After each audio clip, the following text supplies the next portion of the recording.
All right, I'm at 4080 Dover Street. We were called out because there was gurgling in the toilets. There also was a little bit of water into the crawl space. Evidence of that, at least. She told me that the crawl space had a drip or two of water, or a little bit of a puddle of water a few weeks ago. Went down there. It's dry right now, but I can see it looked like it maybe leaked around a toilet stub. The gurgling I could not recreate when I got here. I'm thinking that they were backed up at some point, and maybe they pushed the problem maybe alleviated itself. I'm going to kind of go over this drain that we're working on from outside. There is a section of drain that has been bypassed, meaning that in the when they redid the drain in the crawl space, they had everything lined up to come out through a drain that's beside me right now. But there is a drain that has been bypassed in this yard. So right here we have our clean out. 1, 2 clean outs. This drain is heading this way for now, and then when it gets over here at 90s, it drops into this drain and heads, this way to the street. So let's go ahead and stick our camera through the clean out that is closest to the house. You'll see these clean outs are on a T, so I can go both ways with my machine and my camera on both clean outs.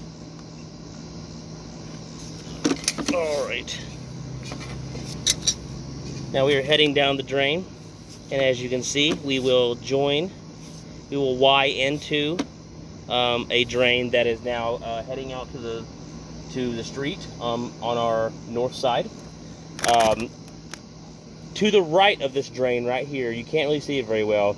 There is a drain coming from on the south side of the lot. Now I ran all the water in the house. There is no water that goes down that drain. In my pictures on the job summary, you can see the existing cast iron that was beneath the kitchen that went out into the yard. It is a 2-inch pipe. That must have the kitchen must have ran by itself with maybe the laundry underneath the yard, meeting over here where we are now. That is not being serviced by any drains today. It looks like they just rerouted it underneath the crawl space. So that is what we call a dry drain. There's no water facilities going down it. So I want to point out right here in this plastic spot, just right there, it does kind of pull water when you run it a little bit. It doesn't have the greatest slope. It does seem to be a little even there, so it does pull water there. I talked to the tenant, or to the homeowner, and she, I told her that toilet paper and waste, if it's flushed too much at once, could cause a soft blockage. Sometimes those blockages will relieve themselves when the toilet paper breaks down like it's designed to. But just right there, it was just not running water as efficiently as I would like to, both on the camera and visually from up top, because right here is the riser, the second one that I'm not in currently. So we will continue on. Now, I did camera this already, and even though she was not backed up, there were a little bit of roots in a few sections, so I did recommend a drain cleaning today, which we did. I used 2 4-inch blades, and they're relatively sharp. The cleanouts are very nice and effective at getting those roots. I did talk to her and say that, she would recommend doing this once every year, once every other year. They've been living here for 5 years. They haven't had any problems. So I got the roots really good. There were more. You can see the pictures on the job summary, but there is a little bit there. You can't get them all always, but I did get the vast majority of them out. That's a pretty good job. And there's a couple spots where they're intruding on the clay drain. Here, got this one really well too.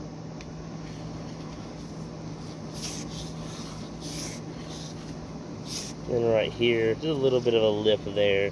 I wouldn't call that an offset, but it makes it to where we can't get all the roots, but that's really good. There was a ball right here.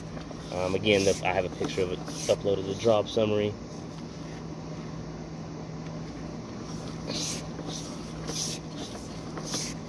We're probably somewhere underneath the sidewalk or the street by now.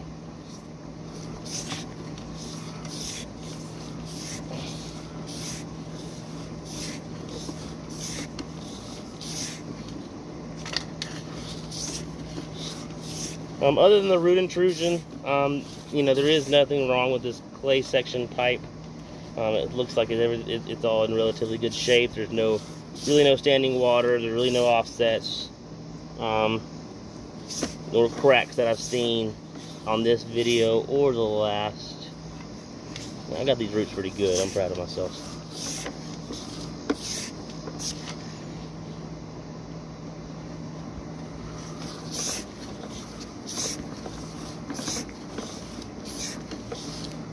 And then we're dropping into the city at 55 feet. There we go. So 55 feet from the riser closest to the house. I will go ahead and back this all the way up. So we'll get a second view of all these joints. And I will go ahead and camera from the back towards the house, as well as I want to show you that drain that has been bypassed.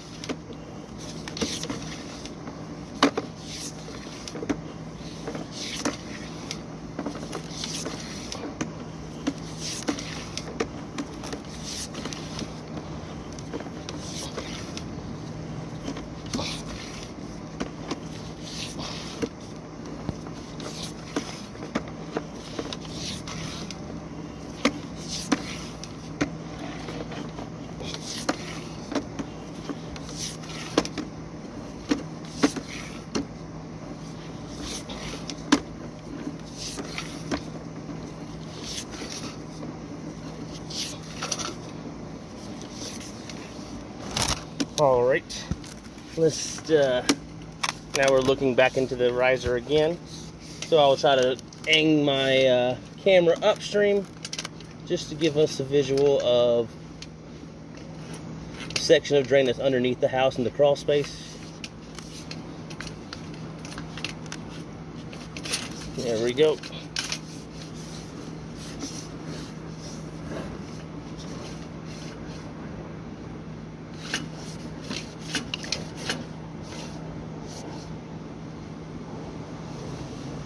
So this is where the ABS is tied into the PVC. So underneath the crawl space, we have ABS piping that's plastic. Now we have PVC outside. That's because outside's rated for more you know, weight on top.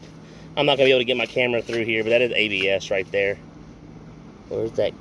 It might be cast. But I'm not gonna be able to get my camera to go up that way.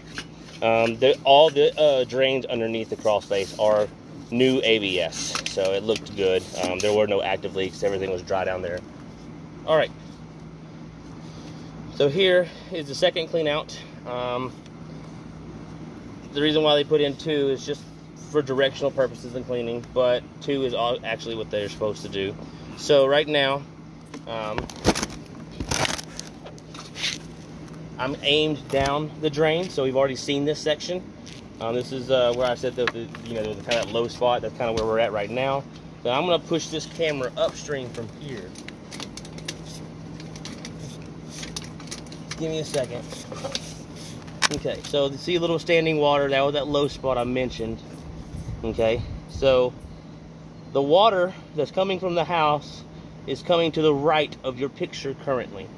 It's a Y.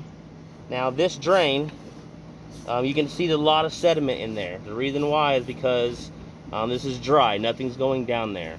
If I push my camera up, it starts to get murky and dirty.